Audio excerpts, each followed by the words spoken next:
I call to order and welcome you to Middletown, Ohio regular City Council meeting for Tuesday, August 20th, 2024.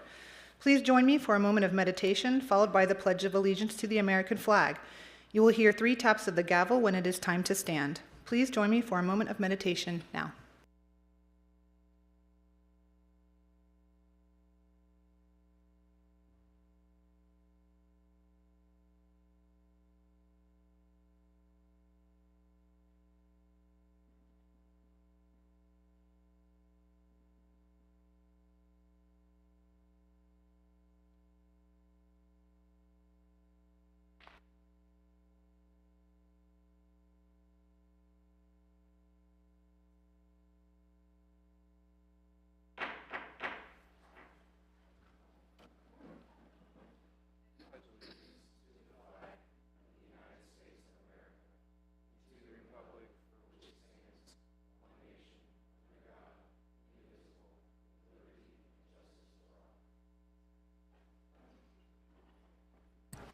Clerk of Council, Mrs. Skank, please call the attendance roll. Mr. Farrell? Mrs. Carter? Here. Mr. West? Here. Mr. Horn? Here. Mayor Slamka? Here. May I have a motion to excuse Councilmember Farrell? Motion? Is there a second? Second. It's been properly moved and seconded. Ms. Skank, please call the roll. Mrs. Carter? Yes. Mr. West? Yes. Mr. Horn? Yes. Mayor Slamka? Yes. The ayes have it, the motion passes. Mrs. Skank, will you please present the consent agenda? For your consideration this evening, we have the approval of the City Council minutes from July the 2nd, 2024. To receive and follow the following board and commission minutes: the Planning Commission of May the 8th, 2024, the Civil Service Commission minutes of May the 16th, June the 20th, and July 3rd, 2024, the Park Board minutes of June the 10th, 2024, and the Board of Health minutes from July 9th, 2024. To confirm the appointments of Luis Rodriguez to the position of Assistant Community and Economic Development Director in the Community and Economic Development Department, Michaela Perkins to the position of Economic Development Program Manager in the Department of Community and Economic Development, Nicholas Brumbach to the position of Airport Manager in the Department of Community and Economic Development, and Angela Smith to the position of Event Center Manager. To confirm the promotional appointment of Ryan Morgan to the position of Deputy Police Chief in the Department of Public Safety, Division of Police, and to receive and file oaths of office for Backham Juma, Jenna Evans, Zachary Fisher, Brock Heitman, Alexis Manning, Ryan Myers, Earl Nelson, and Owen Taylor. Thank you. Is there a motion to approve the consent agenda? Motion. Is there a second? Second. It has been properly moved and seconded to accept the agenda. We will proceed to vote. Mrs. Skank, please call the roll. Mr. West? Yes. Mr. Horn? Yes. Mayor Slamka? Yes. Mrs. Carter? Yes. The yeses have it, and the motion passes. The next item on our agenda is our pinning ceremony. I would like to invite Police Chief Earl Nelson to the podium.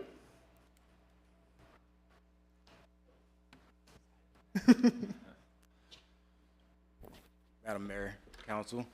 We're here tonight to get your guys' confirmation on the approval of Ryan Morgan to the position of Deputy Chief. Ryan Morgan is an 18-year veteran of the Middletown Police Department. He and I started about a year apart. Really great police officer. He has worked just about every position you can work here at the Middletown Police Department and has been successful at every position at the Middletown Police Department he has worked. He is born and raised in the city of Dayton and is a father of 2. Mr. Council and Madam Mayor, you don't mind, I'd like to tell a couple stories that kind of illustrates the kind of leader that Ryan Morgan is. When I was first assigned to the detective section as a supervisor, Ryan was a general assignment detective. We had a homicide that looked nearly impossible to solve. Some of the other detectives kind of shied away from it because for that reason they didn't want to work it. Ryan comes in my office and says to me, "I've never worked a homicide or been lead detective on it." He says, "Can I work it?" I said, "Sure, go right ahead, sir." Within 24 hours, he had identified the suspect, had him in custody, had a full confession. The second story is that, as you are well aware, we just hosted Vice President Nominee J.D. Vance. Within short notice, Secret Service contacted me and said, "Hey, we need a security detail for Mr. Vance to come through the city of Middletown." Contacted Ryan Morgan, said, "Hey, can you put something together?" Because he is our SWAT commander for the SWAT team. The resources he was able to rally in a short amount of time. It consisted of 144 different officers and non-sworn personnel throughout Butler, Warren County, Montgomery County, and Hamilton County, along with 44 different agencies. He put that together and executed that plan flawlessly. That is the kind of leadership we need here at the Middletown Police Department, and that is why I'm recommending him for the position of Deputy Chief. Right, come on down. Council, it is my honor to announce Ryan Morgan as the next Deputy Chief of the Middletown Police Department.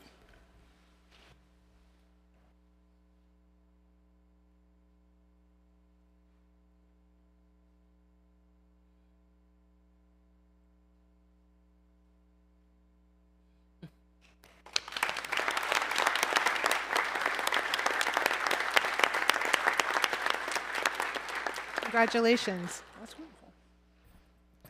Thank you so much.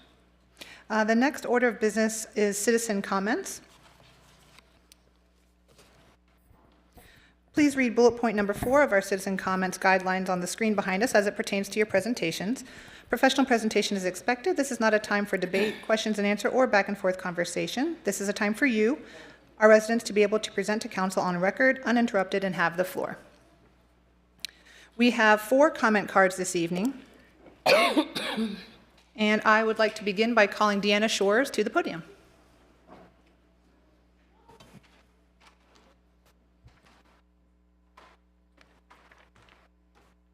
Hello. I just wanted, Your address? Work address? 1050, I was going to say 1050 Central Avenue. I was looking at the clock. I didn't want to jump start and get an extra one in there. I just wanted to come before council and the community, really excited and grateful about the community center project. Not everyone knows that there's been a lot of people involved in this, some who are still around and some who have gone on to do other things.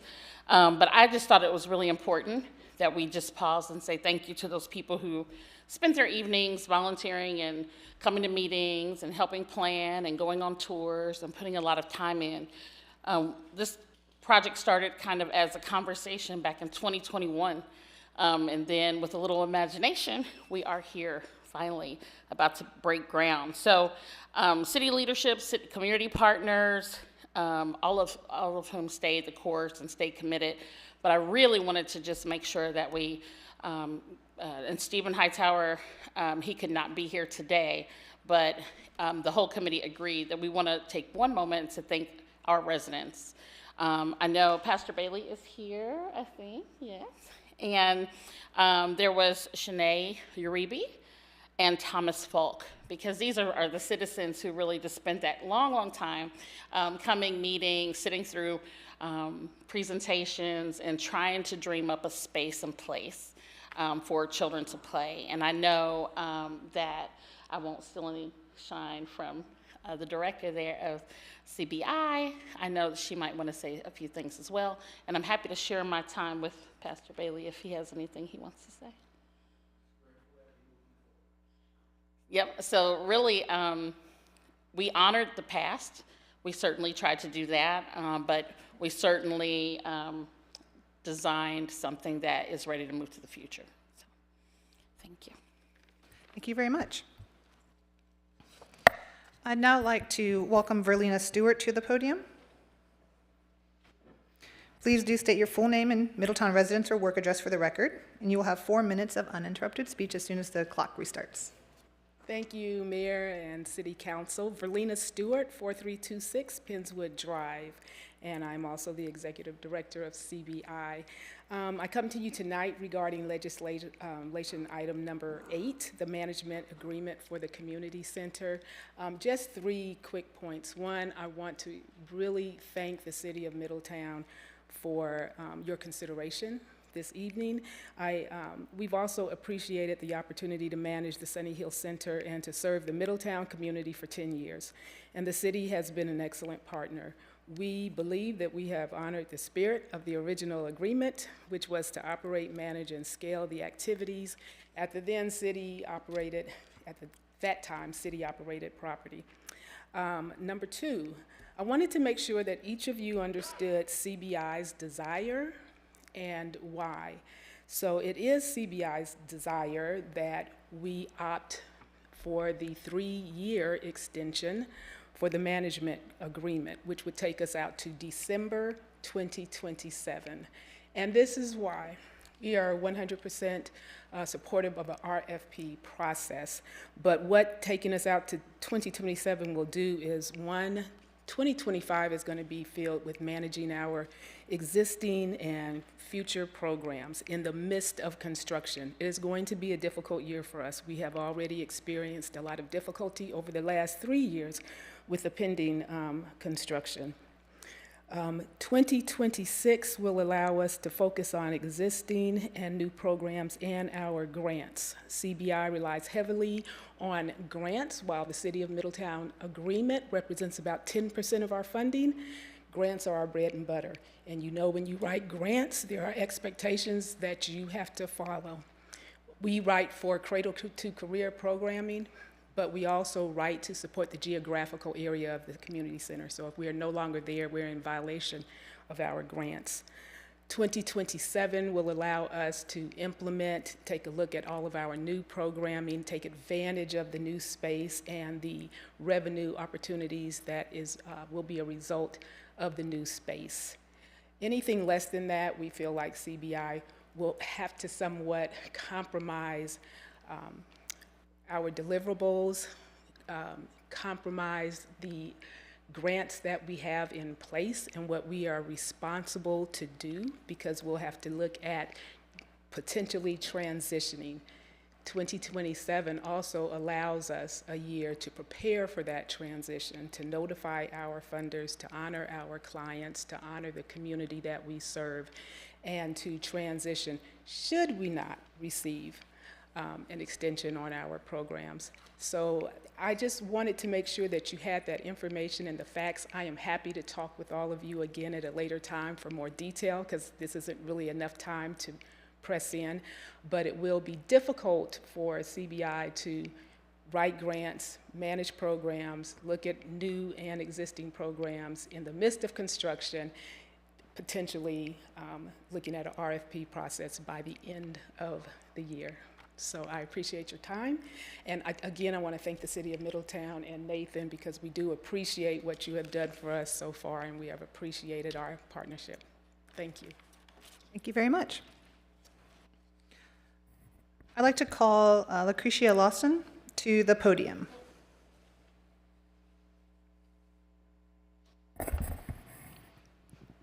Please state your full name and Middletown residence or work address for the record. You will have 4 minutes of uninterrupted speech once the clock restarts. And please begin. My name is Lucretia Lawson. I live at 1101 Baltimore Street, and I'm a fairly new resident to Middletown. I'm coming from Westchester, and I've been trying to work on a project, a nonprofit, for a transitioning home, and that's to help homeless families. And so basically today I want to come in front of y'all to get y'all support on opening it. It's going to be a transitioning home with a resource center to help families, like more like a second chance program, to have them back normal citizens in society. So I am working with, I will be working with Sleep in Heavenly Peace to provide bedding for the homes. I'm also working with Middletown Community Foundation on a grant as of September 1st. The paperwork has to be all turned in, so they'll be helping with my nonprofit. And I also have the support of the Channel 12 News. They said they would do a story on it once I get everything started, and I feel like that would bring more positivity to the community. So basically today I'm just trying to get y'all approval on my nonprofit. Well, thank you very much. Thank you. Thank you. And last, I would like to call Mr. David Pierce to the podium. Please state your full name and residence, and you'll have 4 minutes once the clock renews. And thank you. You put the microphone up. Thank you very much. Yeah, Dave Pierce, 607 Terra Oaks Drive here in Middletown. Tonight I'm representing the Ohio Challenge and just want to give you a quick wrap-up on the event. It's the most successful event ever and proved why the Ohio Challenge is one of the premier family outdoor events in the region. We had a record two-day attendance of just under 25,000 people, which represented an 8% increase over last year. The fireworks and drone show really captivated the crowd and really showed us what the future of drones are in the entertainment business. Cohen Recycling hosted 600 of its employees and had a great time celebrating their 100-year anniversary. We had 27 balloon pilots filling the sky throughout the weekend, and they had a wonderful experience competing for prize money. Team Fast Tracks delivered on their famous American flag jump and put on a spectacular pyrotechnics display. Also, behind the scenes, they provided a special one-of-a-kind experience for a random 14 patrons that were there on Saturday night. The Warbirds, housed at the airport, provided over 300 plane rides, which represented their busiest weekend ever. Over 1,000 people enjoyed a tethered balloon ride with their family, and there were no injuries or disturbances at the park or the airport. Everyone left the site safely.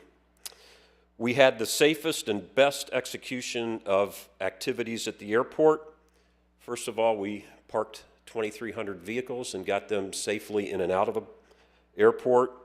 And with the assistance from the Ohio Military Reserve and a Army Ranger who was acting as a safety officer, we successfully managed the taxiways, Ramp C, the tarmac area, thus keeping buses, airplanes, and patrons safe and free from any incidents.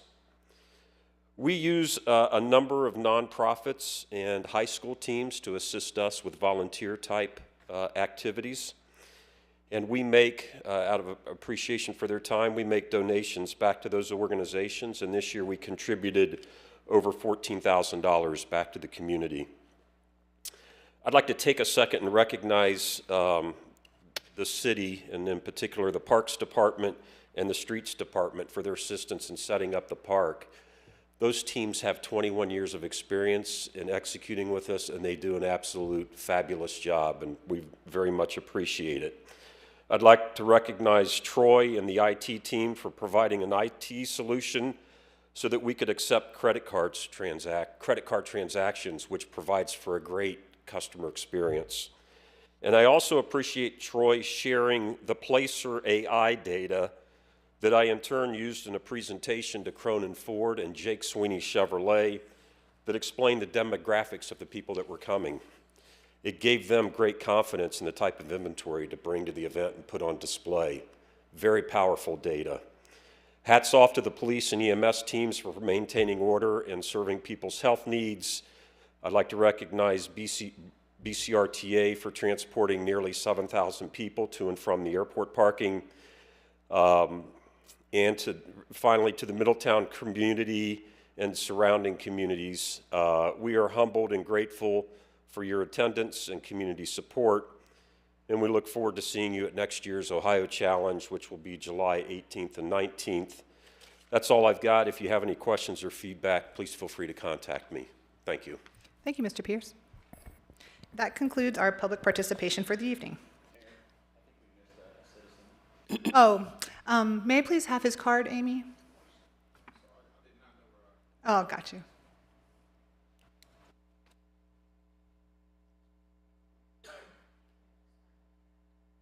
Thank you, Mr. Horn.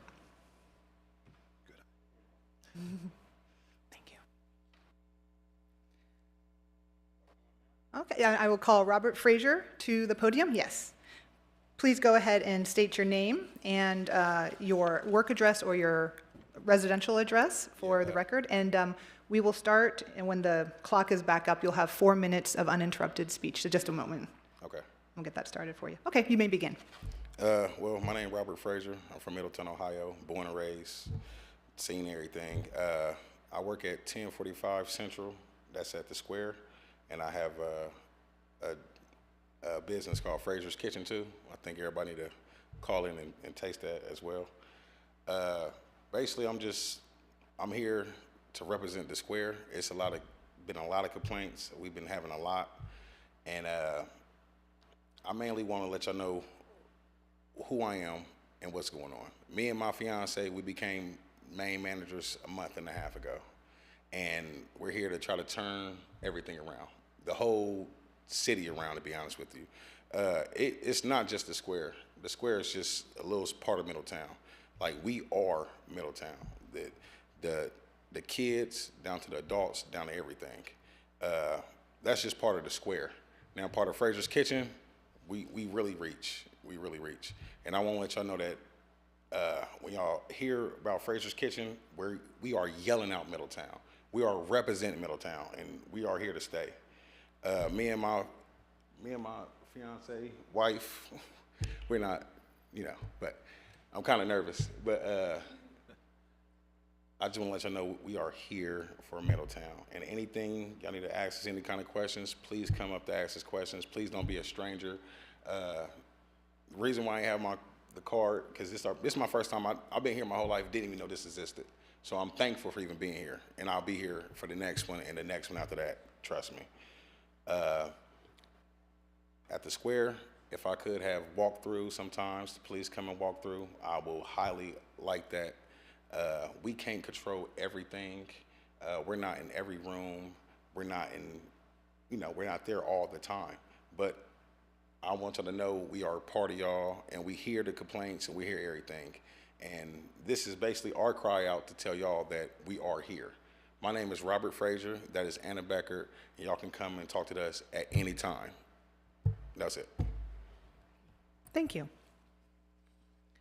And that does conclude our public comment participation for the evening.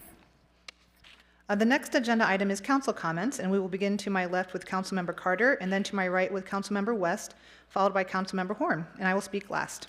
Mrs. Carter? Well, I don't have a lot to say. I wanted to congratulate our deputy chief, but he's not here. So maybe he'll watch this later and get his congratulations. But I want to remind everyone that our children have returned to school, and to please be aware when you're driving, because sometimes they don't pay attention, so we have to pay attention for them. And I also want to remind everyone to don't forget to vote. Vote as if your life depended on it. And that's it, Mayor. Thank you very much. Mr. West? Thank you, Mayor. Just a couple things tonight. I'd like to congratulate everybody on the appointments and promotions, especially Deputy Chief Morgan. Stellar career here, and it's well deserved.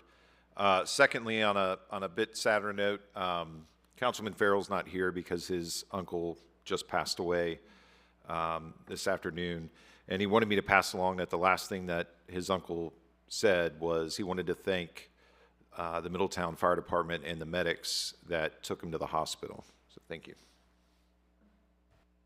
Thank you, Mr. West. Mr. Horn?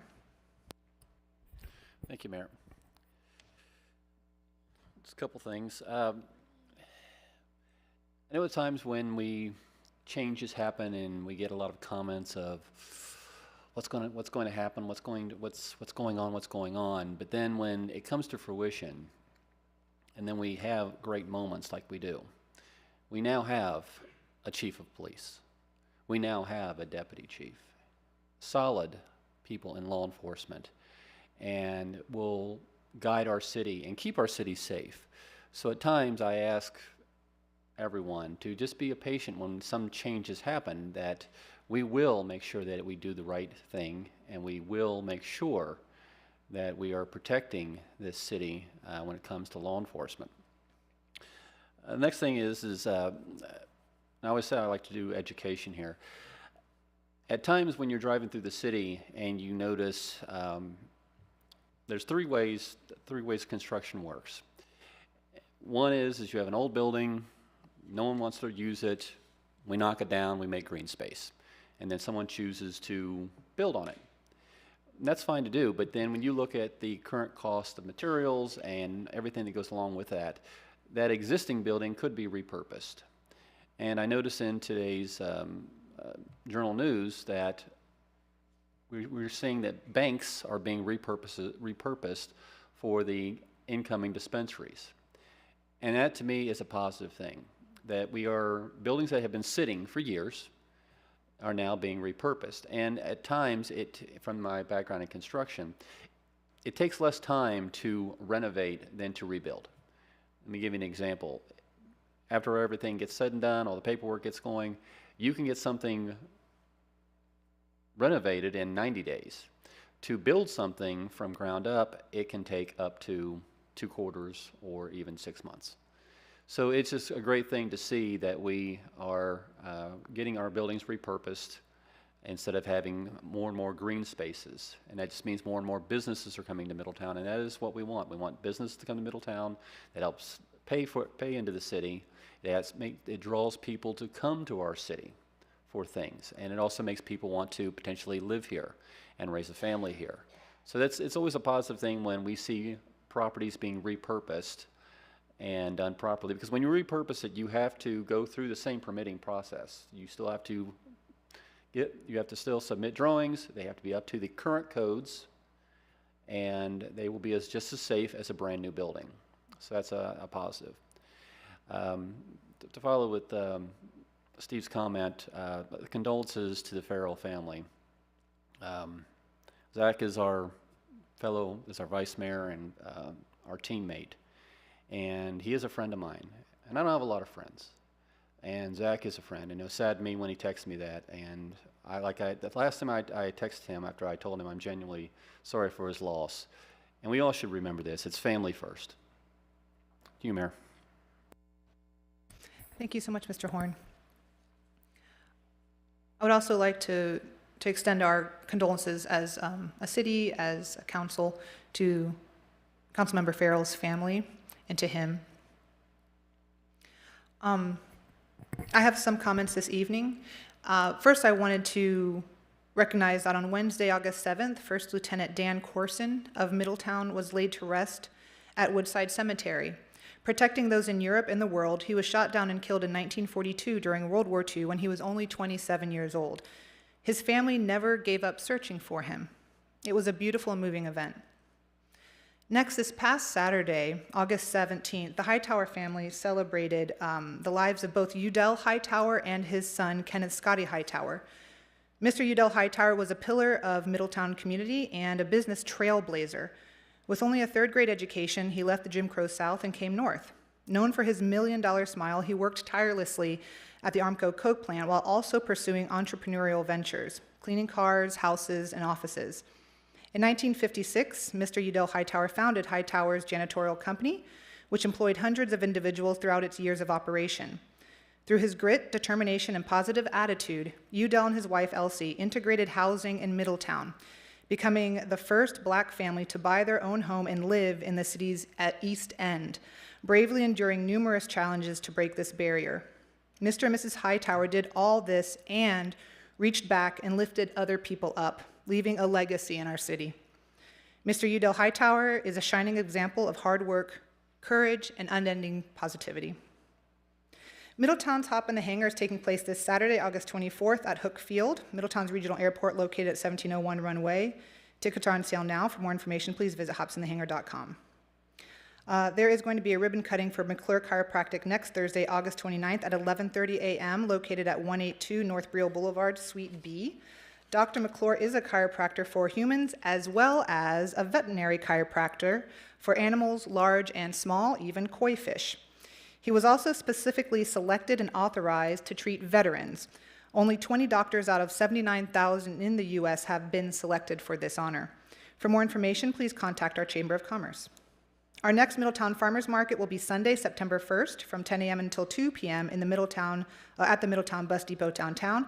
This will be the second to the last Farmers Market for the season. For more information, please contact Jerry Lewis at jeril@cityofmiddletown.org. Please save the date for DMI's Dog Day downtown coming up Friday, September 13th, beginning at 5 p.m. in downtown Middletown at Governor Square. It is a day for the dogs and so much fun. For more information, please visit DMI's Downtown Community Calendar at downtownmiddletown.org. The City of Middletown has an opening on our Historic Commission, and we are asking for applications. If interested, please see the application and board requirements at the city website, cityofmiddletown.org. Just as a reminder, the City of Middletown accepts applications for our boards and commissions throughout the year, so if there is something that you have an interest in and you wish to give back to your city in this way, please do submit your application. Lastly, and as always, There are many ways to get involved with your community and give back. Join a board or committee, run for office, apply for a job with the city, volunteer at a hospital, pick up trash in your neighborhood or park, plant a garden in your yard, smile at a neighbor, find joy and satisfaction for a job well done in whatever work you do, or just have a positive and giving attitude. Find something that you can do regularly and give back. We are all connected and we are all in this together. The care of our city is an adventure in which we all get to share. That is all for me tonight. This concludes our council comments. The next item on the agenda is the city manager's report. Acting City Manager, Mr. Cahal, you have the floor. Thank you, Your Honor, members of council. I have a couple brief presentations here under City Manager's report. First is just a kind of an annual update from the Warren County Park District. Their CEO, Matt Latham, is here, and I'll invite him up to the dais here for a little brief presentation just to give council an update on what's going on in Warren County Parks these days. Alrighty. Thank you, Nathan, and thank you, Council, and Mayor Slamka, council members, for your gracious invitation to be here tonight.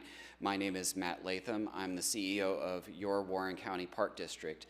Middletown is a unique place in that it transcends 2 different counties, and so I'm here tonight to introduce you to the sort of the younger, scrappier cousin to Metro Parks of Butler County, who ironically I actually used to work for as the planning director before assuming the leadership position at the Warren County Park District.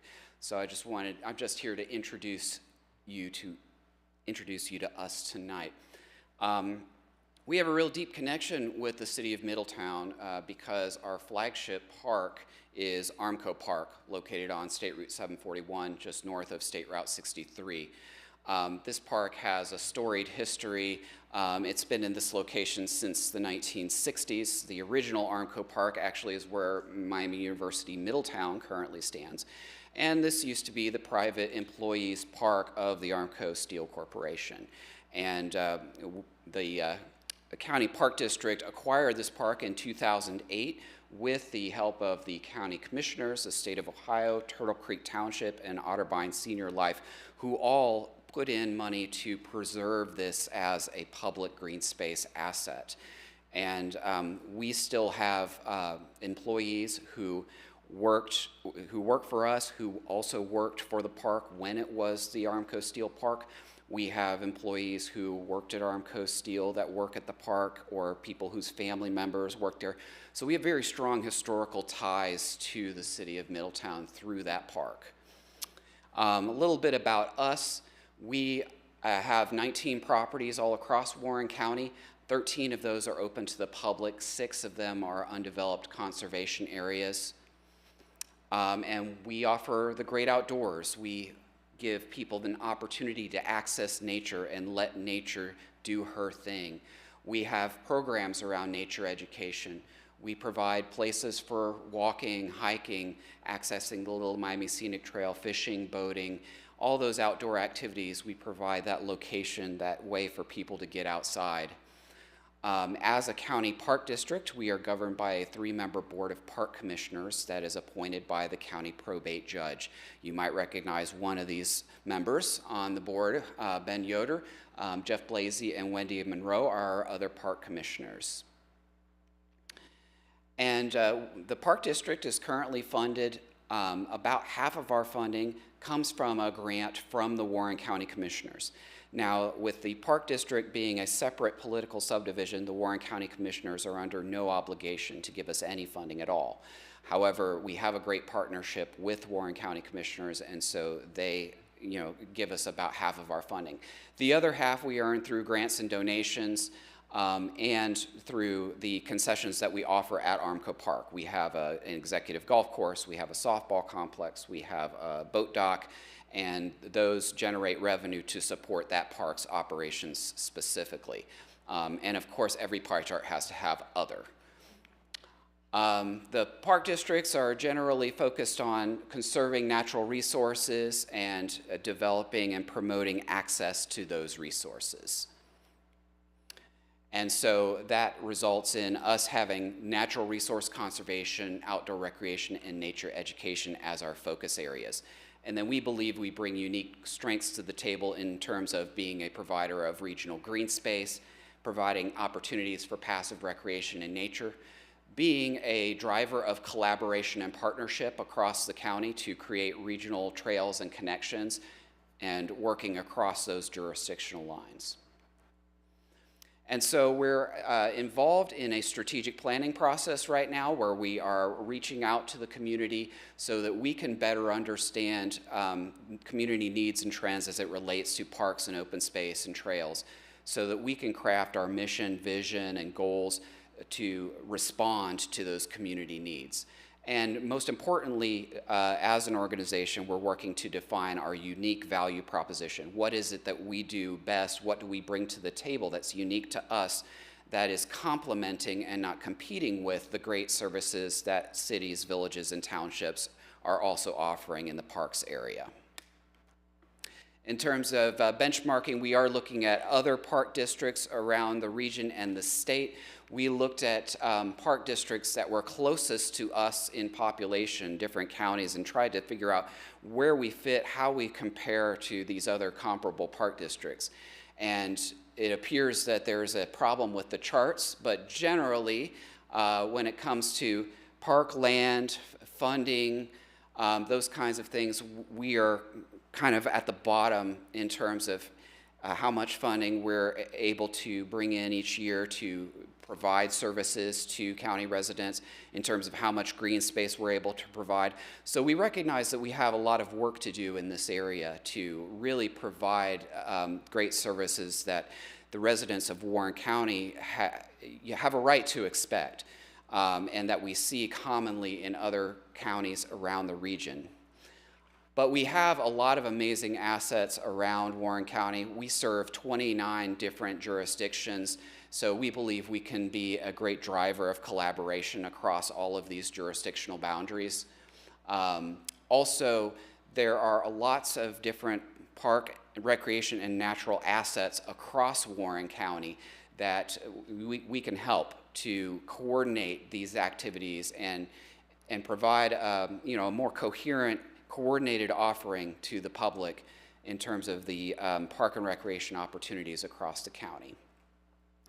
And we all know, I mean, you all are working on your own parks plan, you're working on your own park improvements that we're going to hear about in a minute. So you recognize the manifold benefits of parks and green space to residents in terms of making your community an attractive place to live, work, and do business. So, public health is really in the spotlight these days. There are many benefits to public health that parks provide, tangible benefits that have appeared in scientific studies, including lower rates of depression in adults, which, when we see suicides and overdoses and things like that being such a huge problem, green space can be part of the solution in terms of providing that respite from the stresses of life that, that can drive us to these other things. Also, economic benefits. If you're living near a well-maintained, well-managed park, your property is going to be worth more. People want to be near high-quality parks, open space, hiking and biking trails. That's what makes a community attractive, both for residents and for businesses. And so, as we wrap up this presentation, I want to leave you with one question. And if you want to talk to me now, it's fine. Or if we want to connect later and follow up. But the question is, how can we partner with you to achieve common goals? That's our aim. And I really appreciate your time tonight. Again, we're moving through this strategic plan process. We're going to be having open houses across the county as we put together our draft plan. So I'll be sure to follow up with information about that for you as well. And then this is my contact information, and I really appreciate your time tonight. Thank you so much. Thank you so much, Mr. Latham. Do any council members have any questions? Mr. Horn. Finally have a face to say thank you to. So in 2008, I was very concerned when his AK at the time was going to sell that property. And sometimes bad things actually can make good things happen, because if that would have been any other year, being 2008 when the housing crisis happened, A developer would have walked in. That was pristine land with lake and right across from Shaker Run. So thank you. You and Otterbein and Turtle Creek in the state of Ohio for saving my childhood. Because it is, I mean, it's Armco Park was just the executive course. If you want to start with golf, that is the perfect course to go to, because if you're having a bad day, you can actually throw the ball, pick the ball up and throw it, and you will get it on the green. And what you have done is just magnificent there, because electrician, I walk around the solar array a lot, but it's just not a bunch of panels that is fenced in. If you walk around the trail, they have birdhouses, they have education, they have prairie area. You can heckle golfers if you like. Don't do that. And the lake is still amazing. You can bring your own kayak there. I'll go there just to decompress. And you've done such a magnificent job with that, and I greatly appreciate that. I do have a question. The park across the way, that's also Warren County? It's run by the Warren County Visitors Bureau, so it's not run by the Park District, but we have a pretty close partnership with them. Yeah, and that's another amazing park, and I think they've won some awards because it used to be a cornfield, but then they turned it into soccer, lacrosse, softball right across from the Warren County. And just to your point, that just helps build that cohesiveness of bringing families together. And you're absolutely right about that's how we need to do. And with Armco Park, you can literally get some serious exercise. All the area is paved, and it's just very, very well done on getting it even more up to date than what it was before. And I just want to tell you, I greatly appreciate that. Well, thank you so much. And next time you're in the park, if it's during office hours, please stop in. Thank you so much. Would any other council members like to ask questions or make comments? All right. Thank you so much, Mr. Latham. Thank you. Mr. Cahill?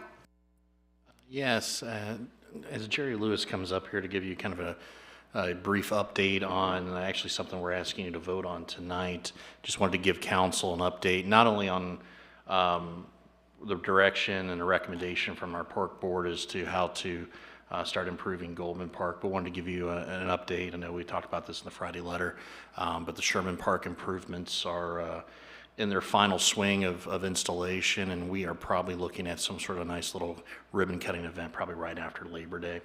But what you're seeing tonight is actually your folks' policy direction in action, and that is, council earmarked $2 million for our first phase of park improvements. This is going to get us to close to about halfway through that initial injection of capital dollars, and we're in talks right now as we're putting together a 25 budget proposal for your consideration, continuation of this tempo, with kind of two things being our prime directive in terms of leading our recommendations to you is, number one, follow the park master plan and its improvement recommendations and phasing of those priorities, and two, then in partnership with our park board, getting a little bit more granular detail to those plans to where then you can feel confident that you have a really good, solidly vetted recommendation for you to decide to spend the taxpayer dollars for their benefit that you've earmarked for this. So with that, I'll quit sucking the oxygen out of the room and turn it over to Jerry Lewis. You told me to keep it short. All right. Thank you, Council. Madam Mayor, thank you for taking time to just listen to the plans for Goldman Park. These are specific to the playground equipment. I'm very excited about this plan. Worked with Jason from Schneider, who also was part of the Sherman Park plan as well. And this park is going to be no different. It's going to be awesome. So a little bit about the process. How did we come up with Goldman Park to renovate? It's a very visible park. I don't know anybody that doesn't pass it at least once a week, if not multiple times a week. So it's very visible. There's a lot of action happening there with Middy Way and Dreamcatchers baseball. So a lot of families come in. A lot of people from out of our city come into this. So it's a very attracted, busy park. So that's one of the many reasons. We engaged the neighborhood through this process. Like Sherman, we invited them to Parks Board meetings to give us their input, their ideas, their concerns even, and just really wrote it all down and took it into consideration when creating this plan. And the ongoing support of the park and partnerships, Midway, I don't know if you've ever been to a Midway game or been out there. They are doing a phenomenal job with those kids and building that program. And really, they are a partner in helping taking care of that park and helping with the fields and mowing the grass and just partnering with Charlie and our Public Works. It's been really neat to watch that relationship. Same with the dream catchers and those families of those special needs kids. That partnership is vital as well. And then we're going to talk about the process completion of the park. The goal, we are crunch time because it is getting cold, and as you see, and as I'll talk through, we are in crunch time. We need to get it done before it gets super cold out. So the plan. We already have a basketball court. It's in good condition. We aren't going to do much but basic maintenance things to that court for now. It's in good condition. The shelter in great condition. I used it this summer with yoga and arts in the park, and it's a great shelter. New is going to be the playground, and I'm going to go through that. And then the multiple developmental features and pieces of that equipment. We're going to have dream catchers there, the special needs baseball team. We're going to have some special needs equipment added to this playground, and I'm so excited. And it's been very fascinating. And then I'm going to do the budget breakdown and how we came up to that. So very much like Sherman, the benches, the trash cans, the tables, they're going to be uniform to what is at Sherman so that it's cohesive and across the board. We're also going to be doing something different than Sherman, specifically DuraPlay, and it's a safety surface, and it's poured into place seamless rubber surface for the playground. It's installed in different thickness for a variety of deck heights. This height, it's basically short of this. It's perfect for wheelchairs, special needs kids that need the softer stuff to land on. And from a maintenance side, you talk to Charlie, he loves the idea of this. He thinks it's going to cut back on the guys' time at the park in maintenance. So that's very exciting as well. And we are picking the colors literally tomorrow morning to match the equipment, but it'll be kept simple to be cohesive with the entire design. So the playground, it's not small. It's going to be replacing the current playground that's there, so the same placement that's there, we are just replacing those pieces with new equipment. You can see it's much larger. This is the actual colors.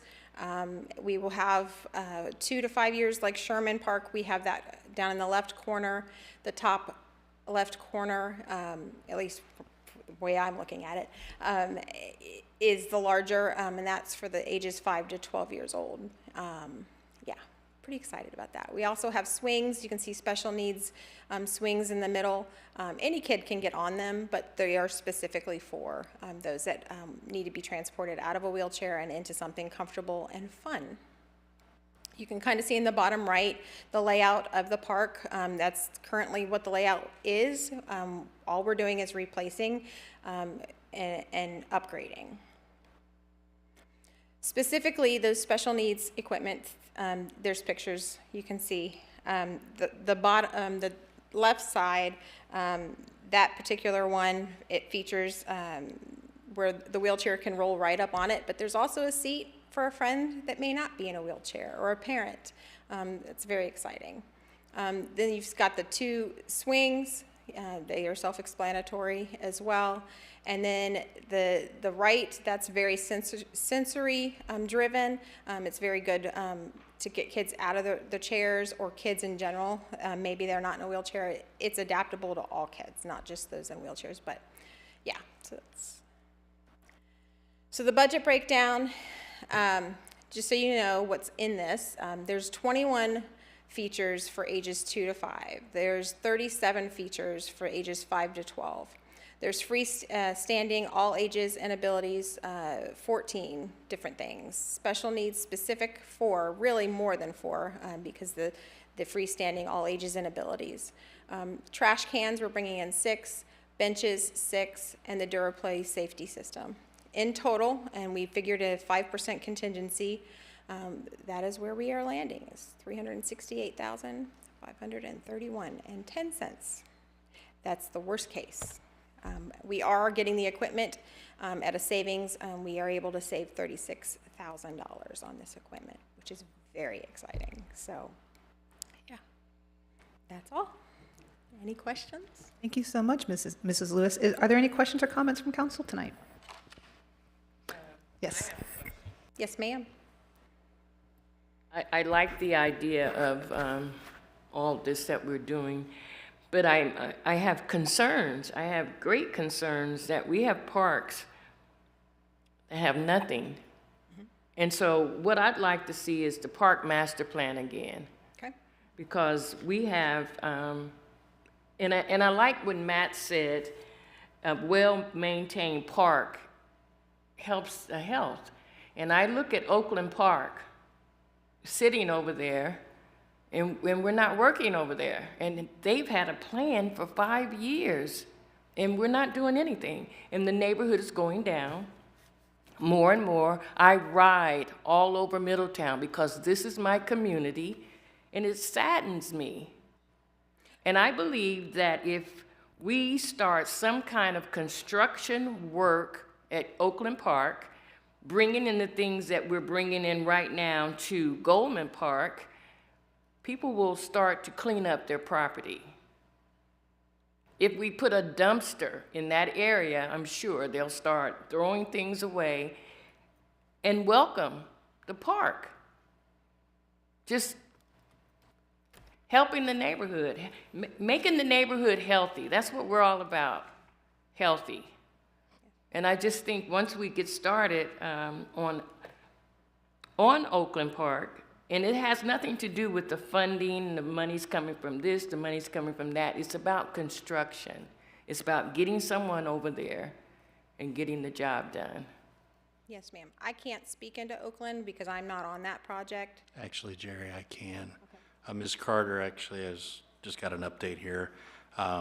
So happy to announce that we expect the Oakland Park renovations to start here in about 30 days. We're wrapping up some contract review. The first phase of those renovations is going to be, we'll be focusing on the concrete and tree situation. So there's going to be some significant removal of some dead or overgrown or in the way trees, removal of stumps, get all the old concrete out of there. We've got a new water fountain that then will be part of these renovations, new signage, resurfacing of the basketball courts. That will include both of a full and a half basketball court, along with 2 new pickleball courts. We're looking at hopefully wrapping most of this up before the end of the year, before it gets too cold. We do have playground and exercise equipment, and that will be installed for Oakland Park here shortly. The shelter will be the last component of these renovations. Hopefully we don't run out of time before it gets too cold here in Ohio. That may be something that drags on into early next year, but according to our Public Works Department, looks like we got most everything papered up to let loose a contract and get rolling on that here in the next 30 days. Well, that's fantastic. And something else I'm really proud of for that project as well is that Middletown Connect was highly involved, and they were able to speak with the community there. And I know it sounds like they got everything that they wanted, so that is also good. Any other comments for Mrs. Lewis? I just wanted to say I'm really excited about the special needs equipment. That just makes me smile. So thank you so much for doing all this hard work. I've absolutely enjoyed it, so. Thank you.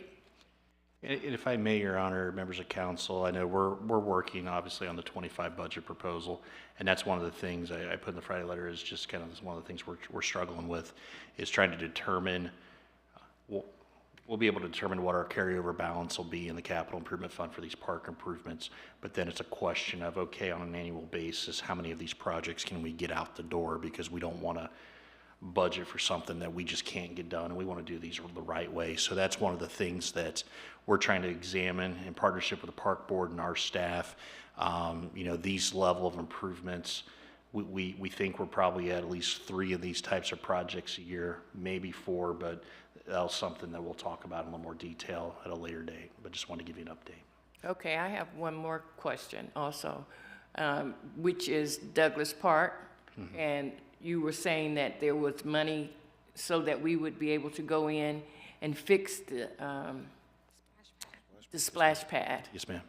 Yes. So money will be involved in that Yes. also? Okay. Yes, yeah, that's already on the list for the 25 overhaul of Douglas. Not to say that everything in Douglas will be hit, but that's one that's a top priority, and one that we'll frankly need to hop on first thing, to where we actually might bid it out before the end of the year, so that you folks may be in a position to award a contract in January, and we can get things done ahead of maybe like Memorial Day, 1st of June, when people want the splash pad. So that's what we're endeavoring to do.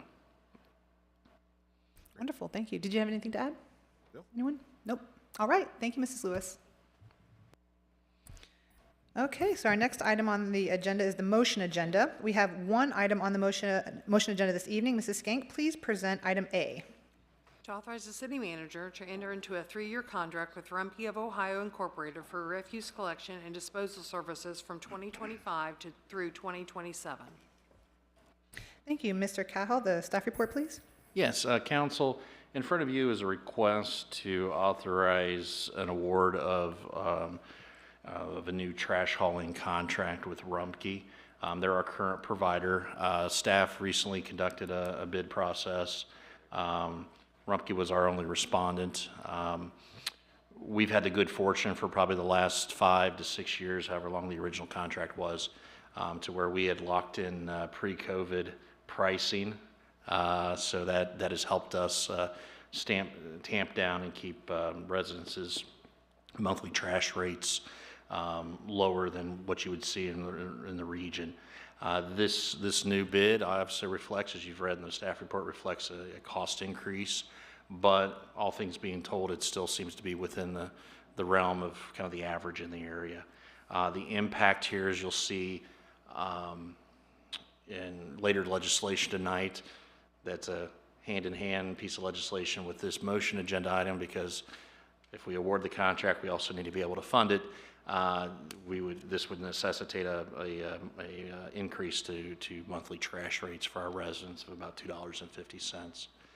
But this locks us in for multi-years. This is bid, and the price presented is at the same level and frequency of service.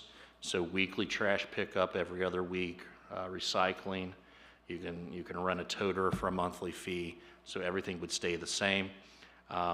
We did look at a couple bid alternates. We're looking at, every week recycling pickup and/or some other variations there. Our recommendation is just to leave things the same, because some of those alternates would further necessitate an increase in trash rates. All right, well, thank you very much. Do I have a motion to approve item A, to authorize the acting city manager to enter into a 3-year contract with Rumpke of Ohio? Motion. Is there a second? Second. Having been properly moved and seconded, is there any discussion? I do. Mr. Horn? And I'm sorry for my ignorance on this, but because we have been using Rumpke for such a long time, is there on our main website, is there a link? And give me a little rope here, and this is why I'm saying this. I've used it. If you call them up or you go to the website, there's many services that's available to us. Specifically, if you have a couch that you don't like anymore, you call them up, you can schedule it, you wrap it in plastic and put it on your curb, and they will pick it up. I don't know if our citizens are aware of all the services that they have available. And Rumpke might say, no, don't link us, go to our website, even though we are in a partnership. So I don't know if that's a thing, but I haven't looked. I should have looked on the website before I came here, but my apologies. Yeah. But it's just a thought that just, it makes it more a softer landing when it's like we have an increase, but are you aware of all these services that you have that's part of That's a very good point. which has also been there before, but now, just kind of offer that. When we were having the trash bash and everything else, this is a service, and all you do is to schedule it with them. You call them up, you tell them, and they will. And me and my little dog watched this because we were in doubt that they were going to pick this couch up. They did. So when they schedule it, so just a thought. Yeah, that's a really good point, and we'll make sure if we don't have it linked and cross-referenced on our website, we'll get it up here this week. But you hit a good point, is that aside from the base services under this contract, yes, they provide some other specialty services like special pickups or some other things. Thank you. Anyone else have any comments or questions at this time? No? I just wanted to verify that the services for seniors and those with 100% disability would continue as they are set up. Yeah, I mean, that's our everything's the same. intention, yeah. All right. Okay. Well then, if there's no further discussion, we will go ahead and proceed to vote. Mrs. Skank, please call the roll. Mr. Horn, Yes. Mayor Slanka, Yes. Mrs. Carter, Yes. Mr. West. Yes. The yeses have it, and the motion passes. This concludes the motion agenda. The next item on the agenda is legislation. We have 8 items of legislation this evening. Assistant Law Director, Mr. Brody Conover, the legislation, please. Yep, thank you, Madam Mayor. And before we get started, just a reminder, we do have some emergency items tonight, and there would be a unanimous requirement tonight because we need 4 votes for it to be passed as an emergency. Otherwise, it would just go into effect after 30 days. So just a reminder on that. But first tonight is ordinance number O-2024-56, an ordinance approving the execution and delivery of the 6th Amendment to the final development agreement with Woodard Development, LLC, and the Warren County Port Authority related to the development of the Middletown and Warren County Sports Arena and Event Center and Hotel project and declaring an emergency. Thank you very much. Mr. Cahall, do you have anything to add? No, Your Honor, nothing since last week, but happy to answer any questions. Okay, wonderful. Is there a motion to approve the ordinance? Motion. Is there a second? Second. It has been properly moved and seconded. Is there any discussion? No? Okay, hearing none, we will proceed to vote. Mrs. Skank, please call the roll. Mayor Slanka, Yes. Mrs. Carter, Yes. Mr. West, Yes. Mr. Horn. Yes. The yeses have it. The legislation passes. Mr. Conover, the next legislation item, please. Number 2 this evening is ordinance number O-2024-61, an ordinance authorizing the city manager to apply for, accept, and enter into a water supply revolving loan account agreement with the Ohio Environmental Protection Agency's Department of Environmental and Financial Assistance for the construction of a new filter backwash equalization tank and declaring an emergency. Thank you. Mr. Cahall, do you have anything to add? No, I think just to clarify for council, this is legislation that would authorize the city manager to apply for and then ultimately accept a loan through the DEFA program for this project. We recently bid this project. It came in over estimate. And we are meeting with both bidders, I think tomorrow or the next day, to go over the bids and the breakdown. We're struggling here, and just full disclosure to council, we're struggling here because part of this, as you see in the legislation, we estimated about a $3.6 million project. It's over 5 right now in terms of the lowest bid right now. But we also have about $1.1 million grant that we would lose if we have to go out and rebid this in terms of timing, because we'd have to have everything wrapped up before the end of the year, and it'll be a tight timeline if we do that. And what this does is just give staff the discretion to apply for the loan, not that we will accept it. We're looking at probably a 20 or 25 year term, based on, we'll look to see what the point spread is on the interest rate differential and what's better for the city. But this is a program, or this is a project, I should say, that is modeled as part of those rate increases for the water utility that council approved earlier this year. Thank you very much. Is there a motion to approve the ordinance? Motion. Is there a second? Second. It has been properly moved and seconded. Is there any discussion? Okay, hearing none, we will proceed to vote. Mrs. Skank, please call the roll. Mrs. Carter, Yes. Mr. West, Yes. Mr. Horn, Yes. Mayor Slanka. Yes. The yeses have it, and the legislation passes. Mr. Conover, the next item, please. Item 3 tonight is ordinance number O-2024-62, an ordinance establishing a procedure for and authorizing a contract with Snyder Recreation Incorporated to install playground equipment and ground surfacing at Golden Park and declaring an emergency. Thank you. Mr. Cahal, do you have anything to add? I think just to add a little clarifier of what Ms. Lewis said earlier in terms of the cost savings, that cost savings is compared to what this purchase would be if we bought straight off of state bid through DAS or one of the other cooperative purchasing consortiums we belong to. And so that's why there's some language in here specifically in the legislation that acknowledges that. But you know, we're always happy to get a cost savings on a project like this. So other than that, I'm happy to answer any questions. Thank you. Is there a motion to approve the ordinance? Motion? Is there a second? Second. It has been properly moved and seconded. Is there any discussion? Hearing none, we will proceed to vote. Mrs. Genk, please call the roll. Mrs. Carter? Yes. Mr. West? Yes. Mr. Horn? Yes. Mayor Slanka? Yes. Yeses have it, and the legislation passes. Mr. Conover, the next item, please. Item 4 is ordinance number O 2024-63, an ordinance amending the contract with Universal Contracting Corporation to accept the guaranteed maximum price for the renovation and expansion project at the Robert Sunnyhill Jr. Community Center and declaring an emergency. Thank you. Mr. Cahal, the staff report, please. Yes, Council, based on your deliberations and discussions at our last meeting, what is in front of you is what we presented to you as the base bid for scope of work for the expansion project, plus all 5 alternates, which brings the project price up to a little around $6.7 million, which does include some contingency that could return back to the city. This legislation authorizes the city manager to execute a GMP, a guaranteed maximum price contract with Universal Contracting, and also appropriates the necessary funds to cover that contract. Assuming your approval tonight, potentially, we may break ground as maybe right after Labor Day and get underway, because we actually need to if we're going to beat the weather on some of the underground work and concrete. With that, I'm happy to answer any questions. Thank you. Is there a motion to approve the ordinance? Motion? Is there a second? Second? It has been properly moved and seconded. Is there any discussion? Mr. Horn?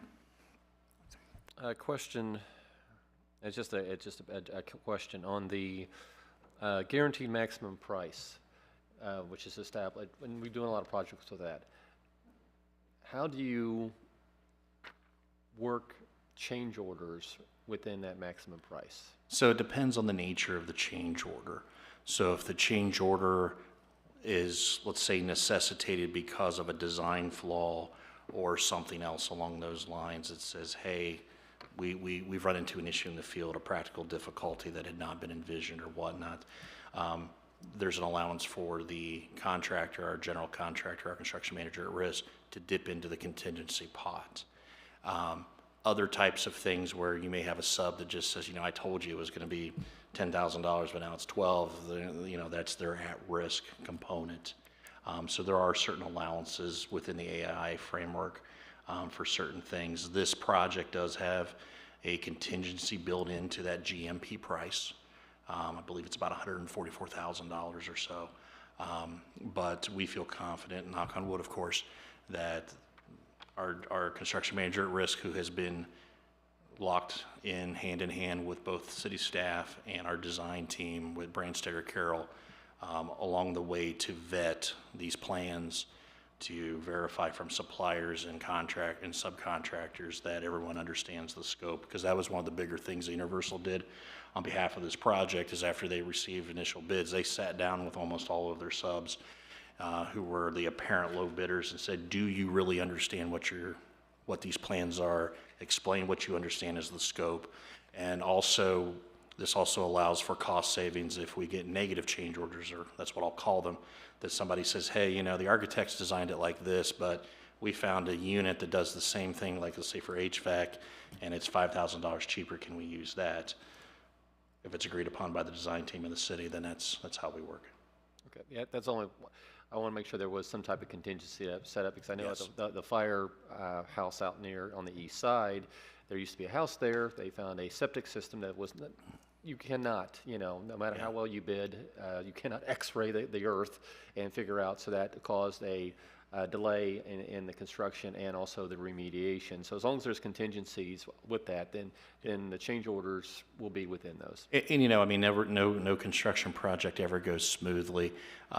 What is good to know is that there are certain things under this GMP that as the owner, we could ask to just not be performed, and we could self-perform later on in the project's timeline.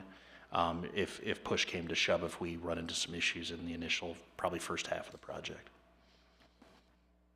Thank you. Are there any other questions or comments? No? Hearing none, we will proceed to vote. Mrs. Skank, please call the roll. Mr. West? Yes. Mr. Horn? Yes. Mayor Slanka? Yes. Mrs. Carter? Yes. The yeses have it, and the legislation passes. Mr. Conover, the next item, please. Item 5 tonight is ordinance number O-2024-64, an ordinance establishing a procedure for and authorizing an amendment to a contract with Branstetter Carroll Incorporated for engineering and design services for expansion of the Robert Sonny Hill Jr. Community Center and declaring an emergency. Thank you. Mr. Cahal, the staff report, please. Yes, council, as was telegraphed in the Friday letter and also then in the staff report with this legislation, we've been trying really hard to not have to further encumber further dollars when we've now probably redesigned this project now at least a second, if not a third and a half time, with Branstetter Carroll, as the scope has changed over time. So we have been milking the original contract and purchase order, which what that manifests itself is that for the final design phase, not knowing if we had a project or not until we bid it, and then got your folks' feelings on it after the schools departed with their scope of work. We ate into the original contract's contingency for the construction administration work. And you may ask, what is that? That is our architect of record and the engineers signing off on test results, let's say for geotech, for, concrete stabilization, everything like that, shop drawings, progress payments, inspections, alternates, RFIs to our subs and to our construction manager at risk. And so this amount of dollars that's asked for in a supplemental appropriation to cover that will refill that bucket that had been eaten into for probably the last 4 months as we try to get these plans finished. All right, thank you. Is there a motion to approve the ordinance, please? Motion? Is there a second? Second? It has been properly moved and seconded. Is there any discussion? I have a question, Mr. Cahal. How much of the ARPA funds will be left if this passes? We're tallying that in one of our budget meetings today. We're going to be probably hovering around about $1 million is where this is looking at. We do have some funds that have been allocated that we will probably not spend all of them, so we're going to have to revenue replace those before the end of the year. We have not yet bid out we may be like a week out from bidding the sanitary sewer run north of the hospital. We had to delay that because of Indiana brown bat concerns, rightfully so. So we have to wait can't really break ground until about November. So once we have that price, we're working on a few other projects that are in closeout phase. And so that's about where we're hovering right now is what we expect. All right, thank you very much. Is there any further? Yes, Mrs. Carter. My question is, what's going on behind the community center at this time? There's some construction work going on? Oh, yes. So that is a project that's being performed on behalf of Cleveland Cliffs. So as you may know, I believe it's at the dead end of 9th Avenue. There by one of the dams, Armco for years, now Cleveland Cliffs. They have a water intake facility that sucks water out of the river for some of their industrial process needs, cooling and whatnot. They're obviously expanding, and so they are installing through the city's right-of-way and then some easements the city has granted. They're installing a new intake pipe system that will pump more water from the river to their facility. They were coming down Main Street after they hit the existing pump house area. They were coming down Lafayette, and now to limit the disturbance of the roadways and everything else, what they're doing is they're coming around through an easement the city granted about 1.5 years ago, I believe, around the perimeter of the community center property, and then we'll be crossing Route 4, and then kind of splitting the uprights by the tube works, and then going on to Cliff's property. So this isn't the city? No, ma'am, this is a private contractor.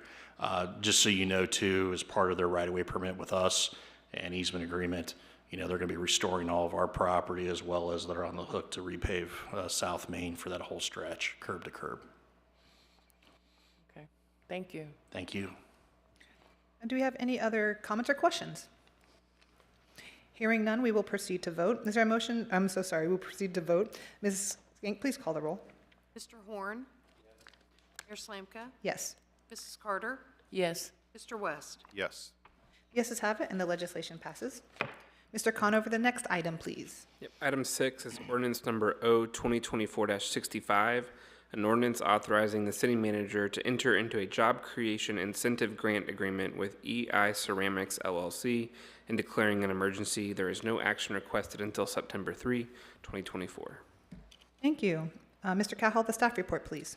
Yes, Mayor, members of council, this legislation represents the last step as part of our development and purchase and sale agreement with EI Ceramics for the former Serta facility there at Curtis and off of Verity.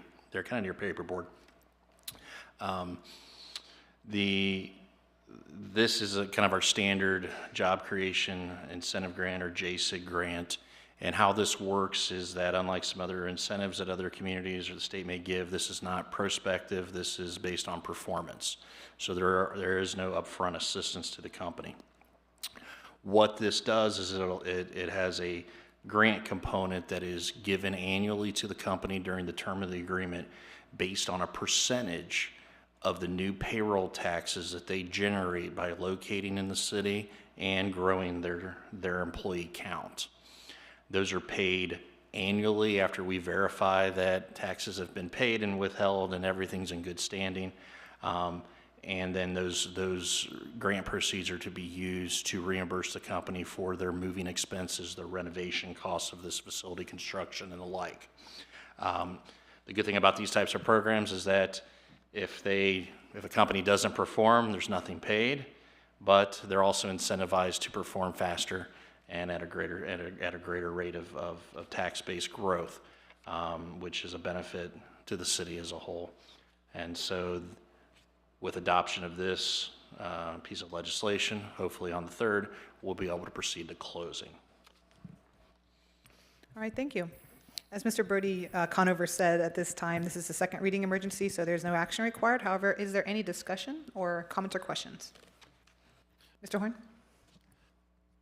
Okay, this company, did you say they're going where the paperboard property is, or are they going with the old research? The old research, sir. The old Armco Research Yeah. Center. Okay. Yeah. So they're repurposing that building. Yes. Yeah. I mean, I don't want to misquote, but they're going to drop a large, I believe, 8-figure dollar amount into that building, into that facility, to meet their needs. Outstanding. Thank you. Any further comments or questions? Hearing none, we will proceed. Mr. Conover, the next legislation item, please. Item 7 is ordinance number O-2024-66, an ordinance amending section 1066.07, the rates and charges of the codified ordinances. This is a first reading. Thank you. Mr. Cahall, the staff report, please. This piece of legislation is necessary because now we need to pay for the Rumpke contract award that you authorized earlier this evening. But this would raise the monthly trash rate for our typical customer by $2.50, starting January of '25. Perfect. Thank you very much. And again, as this is a first reading, there's no action required. However, are there any questions or comments at this time? Hearing none, we will proceed. Mr. Conover, the last legislative item, please. Number 8 tonight is ordinance number O-2024-67, an ordinance establishing a procedure for and authorizing an amendment of the contract with Community Building Institute for operation of the community center. This is a first reading. Thank you. Mr. Cahall. Yes, I think as Ms. Stewart set things up during public comment, this is a piece of legislation with authorize an extension of the city's operating contract with CBI for operations at the community center. The existing contract that the city has, the initial year or the initial term of it expires at the end of the year. It was identified by staff that this is probably not the best time to do a new RFP process or the like. And fortunately, the existing contract affords both parties, upon their mutual agreement, to exercise up to 3 one-year extensions. What's in front of you is merely a one-year extension. Obviously, CBI is desirous maybe of just exercising all 3 one-year options in one fell swoop. That's totally at your folks' discretion. This was just teed up as a one-year extension for your initial consideration and discussion. I had a question on that. Is there anything that restrains us up to 36 months? I mean, is there any way, in the contracting world that I'm in, we used to do a lot of 3-year contracts, and we found, I mean, 3 years just goes by in a blink of an eye, and then the RFP process and, you know, all of that. So we went to longer terms, you know, 4 or 5 years. Is there anything that holds us to 36 months being the max for CBI? I mean, I would defer to legal counsel as a public entity. You know, these types of service agreements, it's a best practice, I'll put it that way, to periodically take a temperature reading of the market and make sure that you're getting good taxpayer pricing. However, I'll defer to Brody here, but I don't believe there's a hard and fast rule for something like this. Yeah, that's right.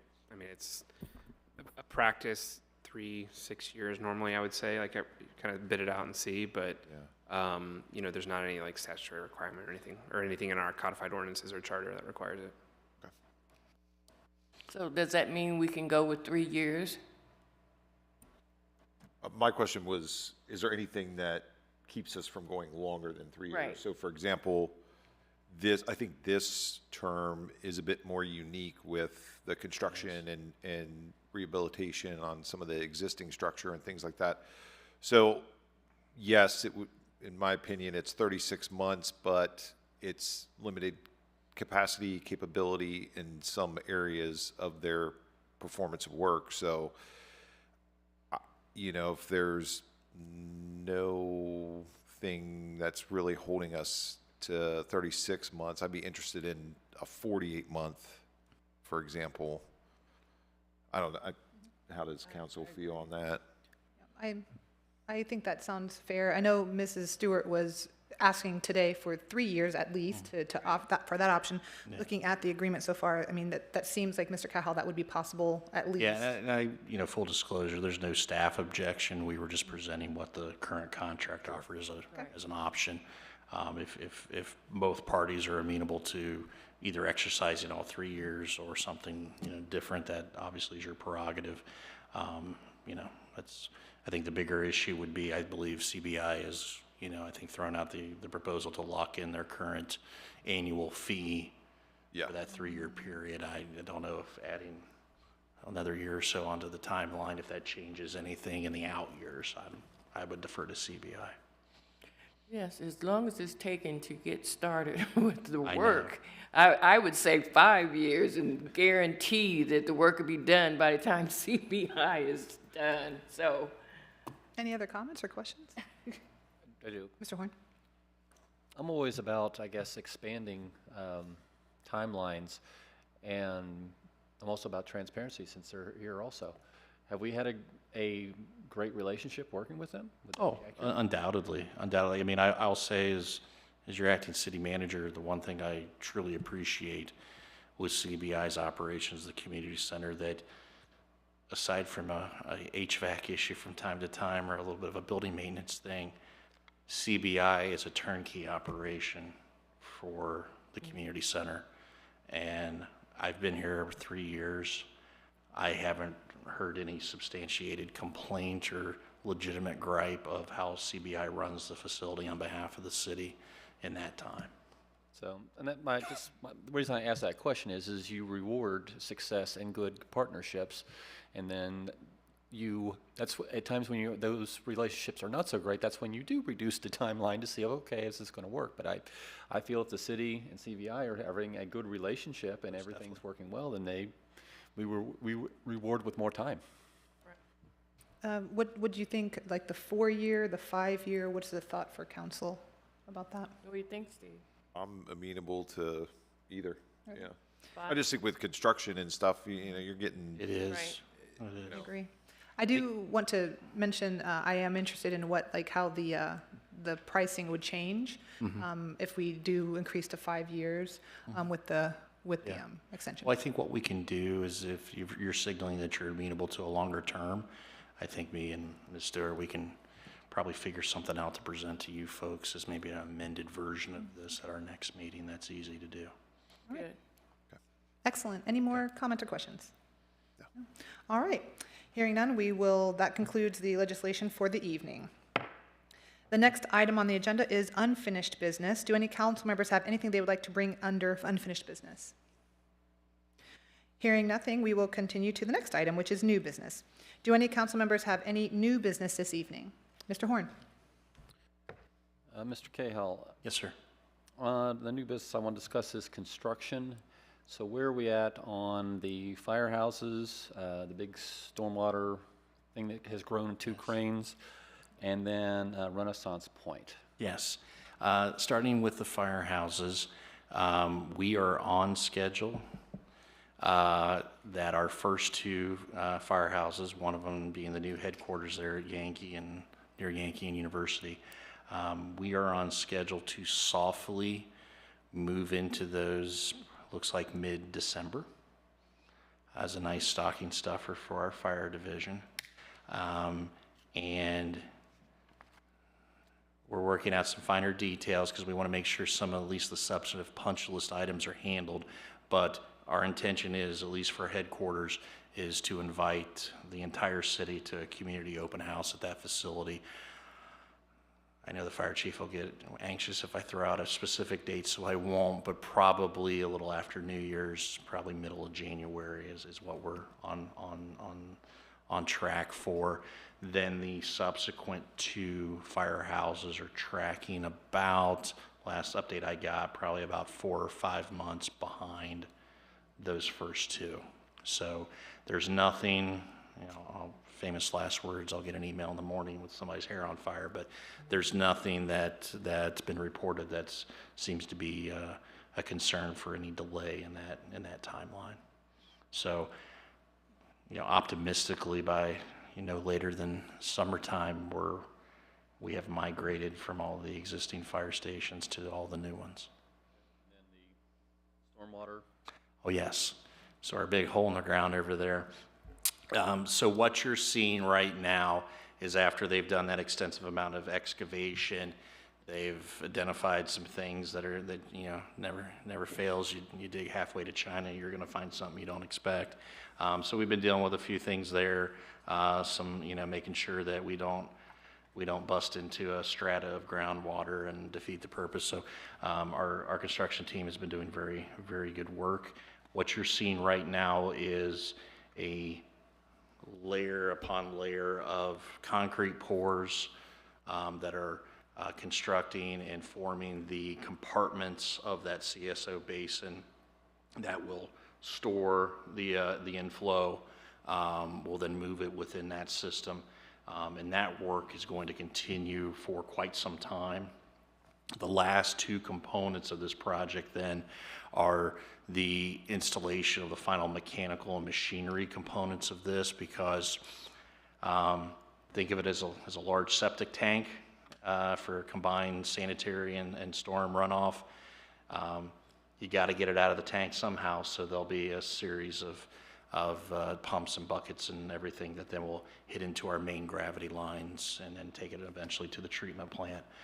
So that'll be what you'll see. And then our final component, which is something we are still working on, is then on top of that, we're just not going to leave it as a big gravel parking lot or a grassy knoll. We are going to have a nice urban park design there, with the anticipation of hopefully moving at least the ice rink for Holiday Hoopla over to that site. We'll make it have some food truck or other vendor rallies at times, and also maybe have that as a venue for some summer concerts starting in maybe 26, late summer. Last point, Oh, yes. Renaissance Point, I see a lot of dirt moving. There is. Any surprises since there's a graveyard right beside there? No, we stayed way far of that. Our biggest concern right now is that our design team may have missed a guy wire on one of Duke's poles, so that we're going to have to move a pole. But that's our big. If that is our only headache on that property, we're doing incredibly well. But our contractor's on schedule. The first mission critical component of that site is digging and excavating that retention pond and getting that retaining wall around it installed before it gets cold. So once they get, so it may look like they're only working in one little area of the property, which they are, but as soon as they get done with that work, they will then migrate all across the site, and then we'll see much more progress. But they still are on track, that except for final asphalt or whatnot, you should see the semblance of a street network and all the underground water and sewer and storm in the ground before the end of the year. Yeah, I saw the retention pond. I mean, it's absolutely huge, but it's a huge campus, so. It is. That one pond meets the stormwater management needs of that entire 55-acre site. Outstanding. That's all I have, Mayor. Thank you. Are there any other new business items from council this evening? Hearing none, then we will go ahead and proceed. The next item on the agenda is executive session. Do I hear a motion to move to executive session under the authority of ORC 121.22G1 to consider the appointment, employment, dismissal, discipline, promotion, demotion, or compensation of a public employee or official? Motion? Do we have a second? Second. It has been properly moved and seconded to move to executive session. We will proceed to vote. Mrs. Skank, please call the roll. Mayor Slanka? Yes. Mrs. Carter? Yes. Mr. West? Yes. Mr. Horn? Yes.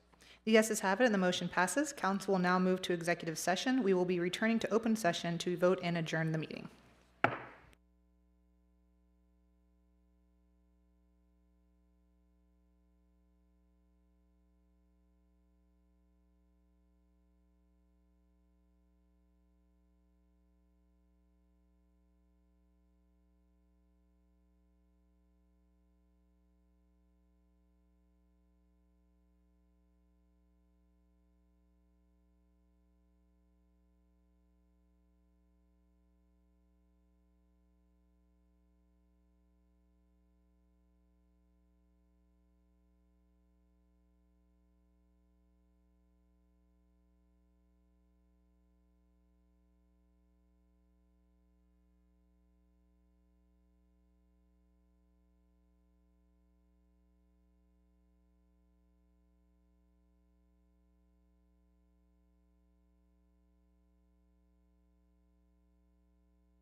Do we have a motion to return to open session? Motion? Do we have a second? Second? It has been properly moved and seconded to return to open session. We will proceed to vote. Mrs. Skank, please call the roll. Mrs. Carter? Yes. Mr. West? Yes. Mr. Horn? Yes. Mayor Slanka? Yes. The yeses have it. The motion passes. Council now returns to open session. Mrs. Skank, please call the attendance roll. Mrs. Carter? Here. Mr. West? Here. Mr. Horn? Here. Mayor Slanka? Here. Thank you. The next item is Boards and Commissions appointment. Airport Commission has one position available due to a resignation. Do we have a motion to appoint Joe Dybel to Airport Commission? Motion. Do we have a second? Second? It has been properly moved and seconded. Is there any discussion? Seeing none, we will proceed to vote. Mrs. Skank, please call the roll. Mr. West? Yes. Mr. Horn? Yes. Mayor Slanka? Yes. Mrs. Carter? Yes. Yeses have it, and the motion passes. This concludes our regular City Council meeting for Middletown, Ohio, Tuesday, August 20th, 2024. At 7:16 p.m., this meeting is adjourned until Tuesday, September 3rd, 2024 at 5:30 p.m. in these chambers for our next regular City Council meeting. Thank you and good night.